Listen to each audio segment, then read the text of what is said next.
Olá a todos, estamos aqui de novo. Meu nome é Wesley Pontes, eu sou professor de língua portuguesa aqui do curso Logos e nós estamos aqui mais uma vez, só que agora para uma aula de funções da linguagem.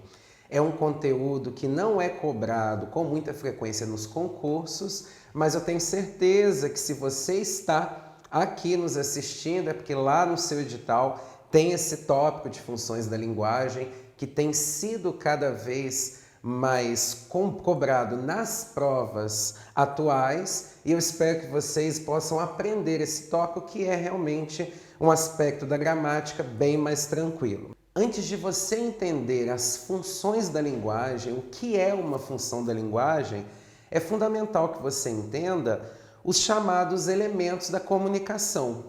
Por quê? Porque é com base nesses elementos que nós vamos definir qual é a função da linguagem dentro do texto que a prova pode vir pedir na sua questão. A gente começa aqui com a seguinte informação. A linguagem, além de ocorrer em diversos contextos comunicativos, permite representar diferentes situações de interlocução. Aqui nós temos algumas imagens que exemplificam momentos do nosso dia a dia em que você faz aquilo que é natural do ser humano, que é interagir.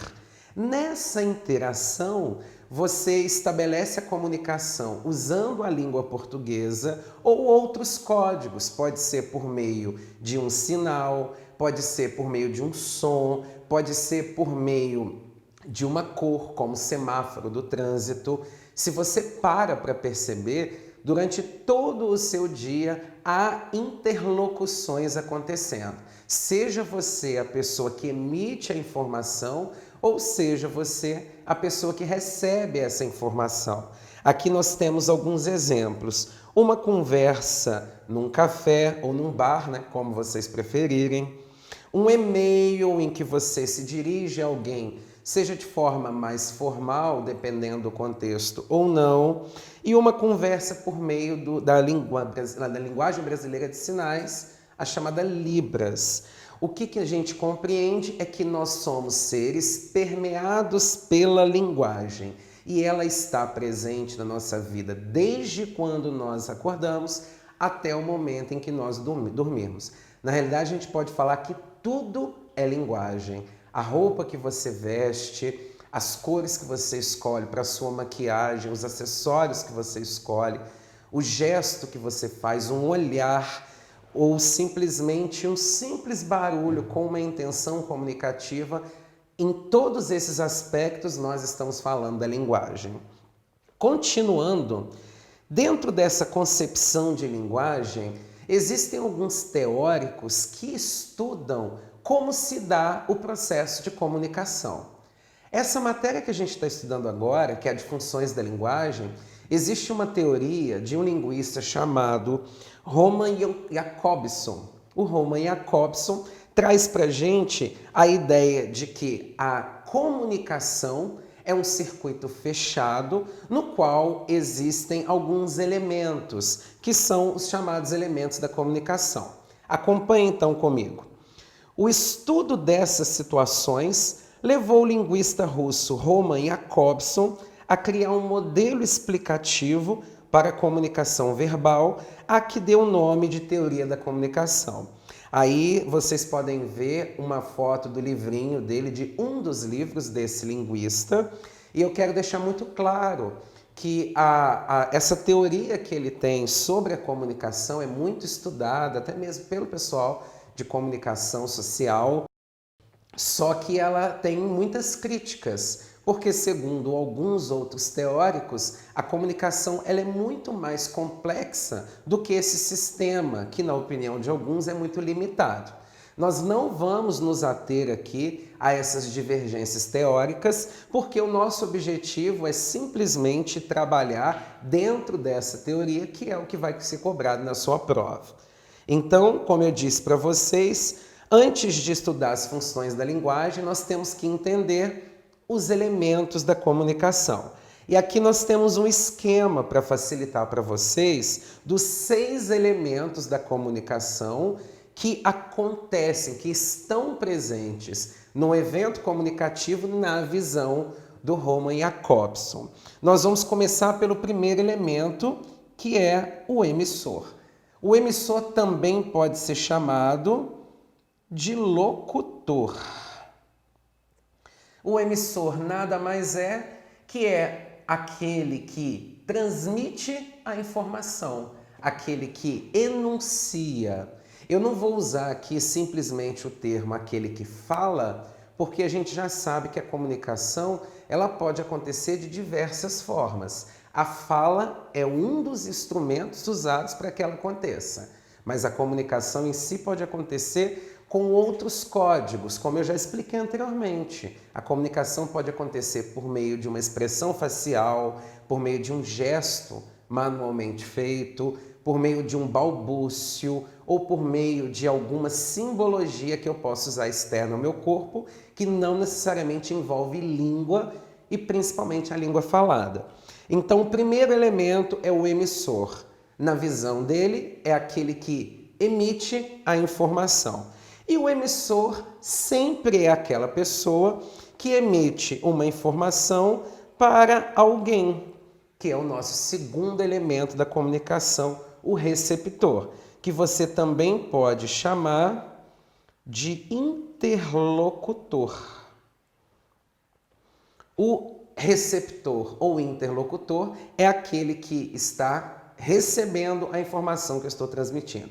Se vocês quiserem um exemplo, nesse processo de comunicação que nós estamos estabelecendo, eu sou o emissor dessa informação e você, em qualquer lugar desse Brasil que você estiver, é o nosso receptor. Então, nesse processo comunicativo, eu sou o elemento 1, você é o elemento 2. O emissor, ele transmite uma informação para o receptor e essa informação, ela vai até esse emissor por meio de um canal. O que nós chamamos de canal? O canal nada mais é que o meio físico pelo qual a mensagem é transmitida. Quando você está conversando com alguém ao seu lado, o meio físico são as ondas sonoras que chegam até o indivíduo. Quando você está conversando com alguém por telefone, o meio físico pode ser toda a fibra e o sistema via satélite que é o responsável por fazer com que essa mensagem chegue até você ou o seu receptor, onde quer que ele esteja. Nós vamos entender então que o canal nada mais é que o meio físico responsável por fazer com que essa mensagem chegue ao seu receptor. E se eu tenho alguém que emite uma mensagem, se eu tenho um segundo elemento, que é quem recebe essa mensagem, e a mensagem ela vai até o segundo elemento por meio de um canal, eu, claro, não posso esquecer a própria mensagem. A mensagem é o nosso elemento 4, é nada mais, nada menos que aquilo que é passado, aquilo que é transmitido.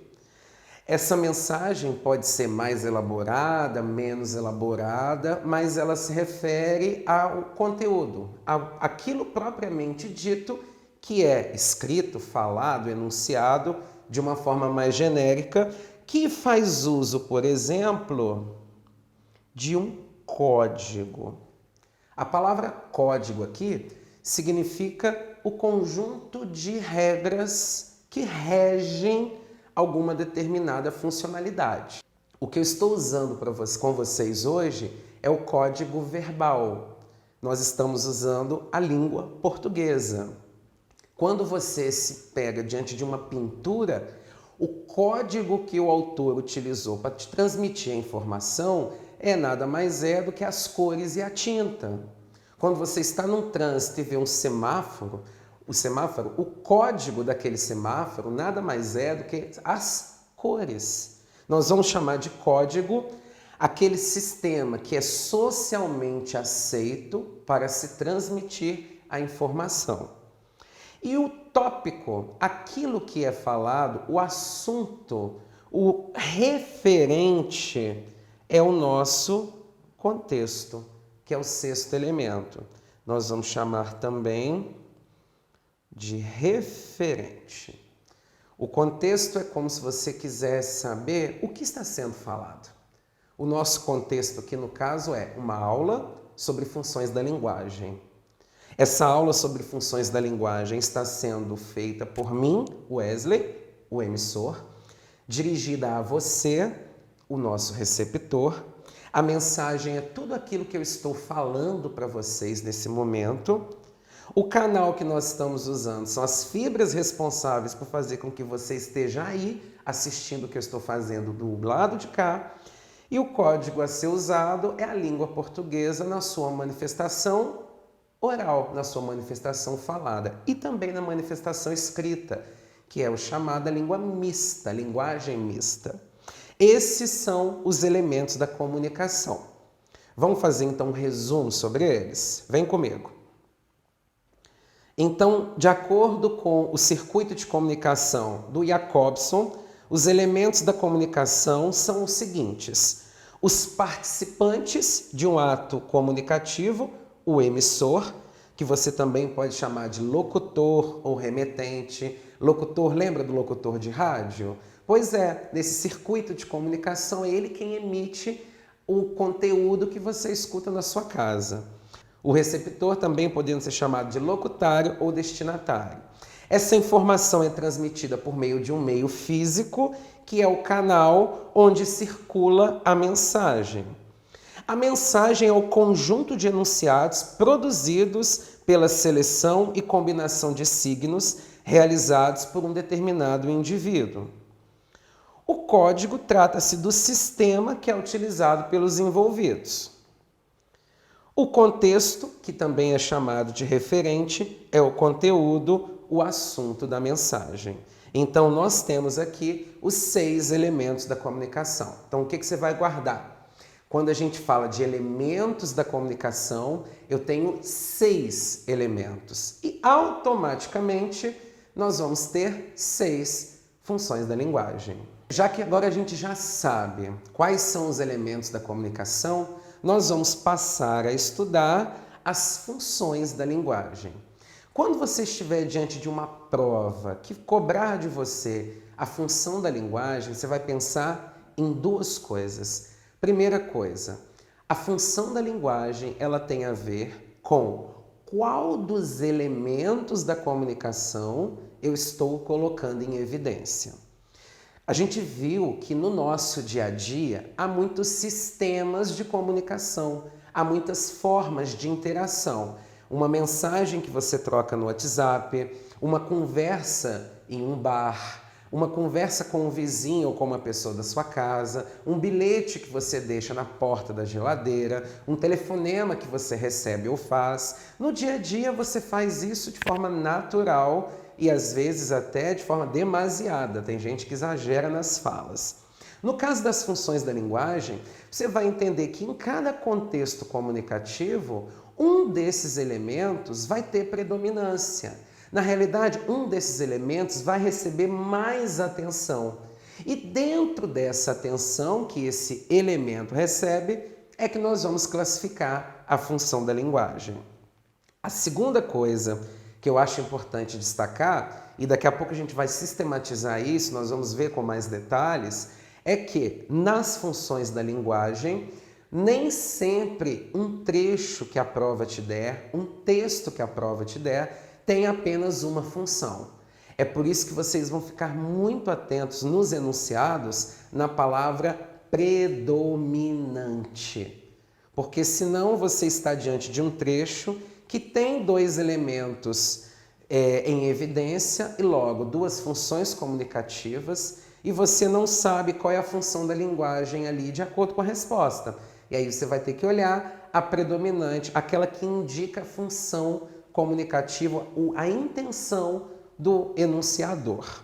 Vamos começar com a primeira função da linguagem, é a função emotiva. Aí aproveitem e anotem comigo que essa função também pode ser chamada de função expressiva.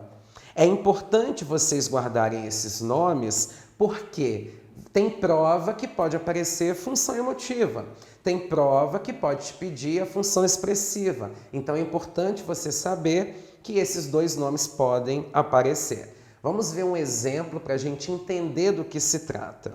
Acompanhem comigo, por favor, esse trecho para a gente entender do que se trata a função expressiva. Quando o passado é um pesadelo. Tomado pela costumeira pressa de repórter, eu tinha que fazer, a toque de caixa, imagens do museu para compor a minha matéria.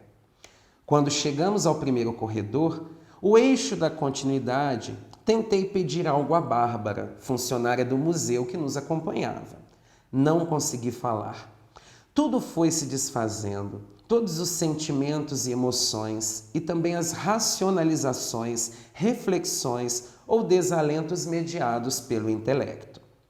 Tudo foi se desvanecendo dentro de mim, e um grande vazio, um vácuo que sugava a si próprio, se formou qual redemoinho em meu peito, até explodir num jorro de pranto, num colapso incontrolável. Não tive condições de prosseguir com o cinegrafista Fernando Calixto. Procurei um lugar onde esgotar as lágrimas e tentava me explicar, repetindo aos soluços: pela metade não vou conseguir fazer meia visita. Pela metade não, onde eu encaro todo o périplo ou vou embora.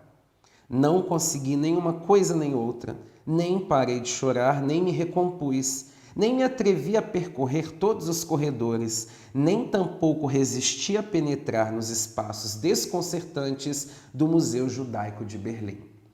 Observem comigo o seguinte: se vocês observam nesse trecho, que é uma espécie de relato, a voz que fala nesse texto, o narrador desse relato, ele se mostra extremamente emocionado com uma visita que ele fez no Museu Judaico de Berlim.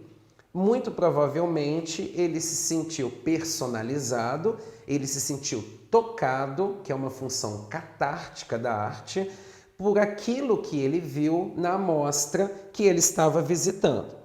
Quando a gente observa esse trecho, vocês percebem que dentro daqueles 6 elementos da comunicação que nós estudamos, um deles está aqui em muita evidência. E se vocês pararam e repararam durante a leitura, o foco nesse texto, o nosso foco é no enunciador.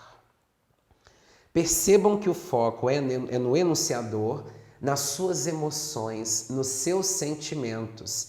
E existem aspectos que a gente consegue comprovar. Primeira observação que você vai entender é a marca linguística que caracteriza essa função chamada de emotiva expressiva, que é o uso das primeiras pessoas. Veja que eu tenho a primeira pessoa nas formas pronominais. Aqui temos também a primeira pessoa do plural no verbo, a primeira pessoa do singular no verbo. E se você observar, durante todo o texto de uma forma geral gira em torno do locutor. Ele gira em torno do enunciador. Os verbos, os pronomes característicos da primeira pessoa do singular ou do plural indicam que o objetivo desse texto é focar o enunciador. Ou seja, todo trecho, todo texto, toda comunicação cujo foco é no enunciador, nós vamos falar que ali predomina a função emotiva ou também chamada de função expressiva. Vamos tentar fazer um resumo sobre isso, então. A função emotiva, o foco é no emissor. A expressão de emoção, a atitudes, a estados de espírito, é um texto em que você vai perceber um sentimentalismo, porque o objetivo é como se fosse manifestar um estado de espírito do locutor. Nós também podemos destacar as marcas linguísticas de primeira pessoa, que é o elemento gramatical muito empregado para focar no enunciador. A realidade sob a perspectiva do eu. A gente resume toda essa expressão em uma palavra, a subjetividade. Um texto que tem uma função da linguagem predominantemente expressiva ou emotiva, ele tem como característica a subjetividade. Wesley, mas por que subjetividade? Porque nós estamos trabalhando com a perspectiva do eu. Essa primeira função da linguagem, eu acredito que vocês tenham entendido completamente. Então, revisando, é uma função centrada no emissor, a mensagem é extremamente subjetiva e é marcada pelo sentimentalismo de quem enuncia. Tudo bem? Continua com a gente. A segunda mensagem que nós vamos ver agora não é mais focada no emissor, é a função apelativa. E é bom vocês anotarem que existe um outro nome para ela. Dependendo da prova, nós também vamos chamar de função conativa. Então você pode estar diante de uma prova em que peça a função apelativa ou uma prova em que lhe peça a função conativa. Aí só lembrando, apelativa, conativa é a mesma coisa, são dois nomes para a mesma função. E essa função é bem tranquila, porque ela é o oposto da função anterior. Enquanto a emotiva ou expressiva foca no emissor, a função apelativa, ela mostra um texto produzido com foco no nosso receptor. E aí eu trouxe para vocês um texto que eu acho que a galera dos anos 90 vai se identificar bastante com uma propaganda que fez muito sucesso, principalmente entre nós, crianças dos anos 90, que era a propaganda do Compre Batom. Eu tenho certeza que vocês se lembram daquele menino ruivinho que ficava falando compre batom, compre batom. E olha, isso é nos anos 90, nós estamos em 2019 e eu me lembro dessa propaganda até hoje. O que é uma amostra de que esse texto atingiu o objetivo comunicativo dele de uma forma muito certeira. Eu tenho 30 anos, embora eu sei que eu pareça ter 20, mas o interlocutor aqui que vos fala, no caso o emissor para vocês, lembra perfeitamente do conteúdo dessa publicidade. Essa publicidade do Compre Batom, ela pode ser enquadrada dentro da função apelativa ou conativa, porque se vocês observaram, o cheque, o aspecto principal é o receptor. Wesley, mas como eu vou observar que é o receptor o objetivo central desse texto? Existem algumas características aqui, alguns critérios que numa prova você ia raciocinar comigo. Eu estou falando de um texto publicitário. Se é uma publicidade, o objetivo principal, além de divulgar a marca, é fisgar consumidores. E se eu quero fisgar consumidores, eu tenho que fazer um texto que seja completamente não só acessível a esse consumidor, como também que seja, de uma certa forma, cativante a ele.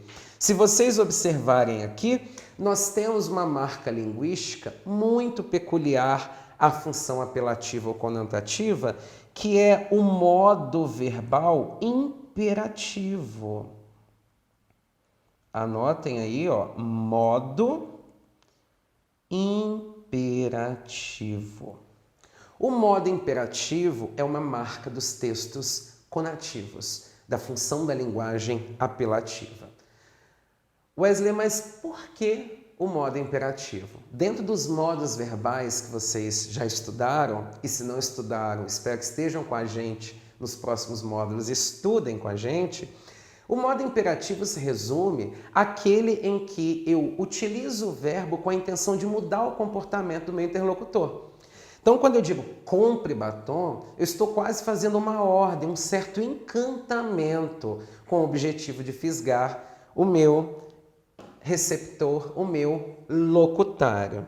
Aqui é uma marca do texto conativo, portanto. Eu tenho um segundo exemplo para vocês. Um texto conativo também é aquele em que, além de trazer uma função da linguagem focada no receptor para fazê-lo comprar, eu também posso fazê-lo alterar um comportamento que é o objetivo da propaganda. Observem que nós temos aqui uma propaganda do governo federal de combate à dengue. Essa propaganda tem algumas marcas que nos trazem a ideia de que se trata de um texto de função apelativa.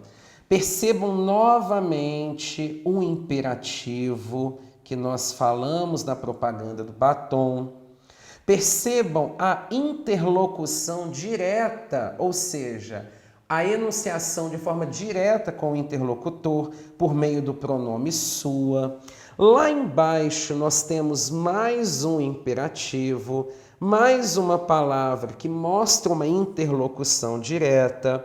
Percebam aqui na parte vermelha o pronome você, que embora seja de segunda pessoa, porque indica com quem eu falo, esse pronome de tratamento possui verbos e outros pronomes em terceira pessoa, mas se vocês observarem o conjunto da obra, é um texto feito com uma função.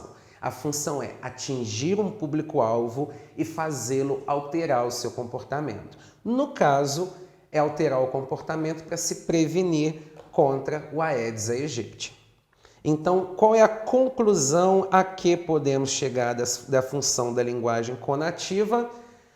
O foco é no receptor, o objetivo é influenciar, convencer, mudar comportamento. Marcas linguísticas, segunda pessoa, porque é o pronome ou é o verbo que vai indicar com quem eu falo, na segunda pessoa. O vocativo, quando eu faço uma fala diretamente ao indivíduo, e os verbos do imperativo, que justamente são feitos para alterar comportamento. Então, como a gente percebeu, a palavra central, a palavra que resume, a palavra-chave para a função conativa ou apelativa é a persuasão. Então, lembra dessa dica. Se você estiver fazendo uma prova, estiver diante de um texto em que percebeu que depois que leu, o objetivo daquele texto é alterar comportamento, seja por uma ordem, por uma sugestão, por uma súplica, por um pedido, muito provavelmente você está diante de um texto com predominância da função conativa ou função apelativa. Ok? Então nós vamos fazer um rápido intervalo, pega a sua água, pega o seu café e já já a gente volta para continuar a segunda parte dessa aula.